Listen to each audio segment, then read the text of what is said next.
skrējienā? Superīgas, brīnišķīgas, emocijām bagātas, laimīgi jauno gadu!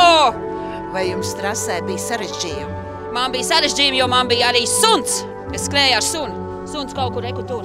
Oli, kā tev gāja trasē? Vau, vau, vau, vau! Jā, vau, vau, vau! Aiga, vai Olim nebija grūti? Olim galīgi nebija grūti. Viņš varētu skriet un skriet. Bija kāds patīkams atgadījums trasē? Bija gandrīz uz muti. Tas ir negadījums, nevis atgadījums. Jā, tas varbūt ir negadījums, nevis atgadījums. Mēs novēlam tev forši pavadīt un labi sagaidīt tikpat aktīvi, kā šo gadu. Jā, paldies visai Ķekavai, priecīgos, laimīgos, atā! Laimīgu jauno gadu! Nu ko, iedzeram pēc finiša Lobergas gardo kafiju, iesim paprasīt, kā dalībniekiem garšo kafiju un kā bija skrējiens.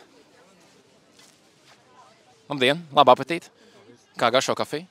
Super, baigi labi, tieši kā reizi. Jā, paldies Lofbergam, paldies Elvī par kliņģeriem. Kā jums skrējiens? Ļoti labi, paldies jums. Jums arī patika? Jā, bija super un vēl ar suni vēl. Sunīti, man gribētu pajautāt, bet es redzu, ka viņam patika. Un viņam arī garšo kafiju, vai ne? Kafija arī garšo vislabāk, jā? Nu super, jūs pirmo reizi piedalījāties? Trešo. Super, jau no pirmā gada. Nu, lieliski, paldies jums. Tiekamies nākamgad, ne? Obligāti.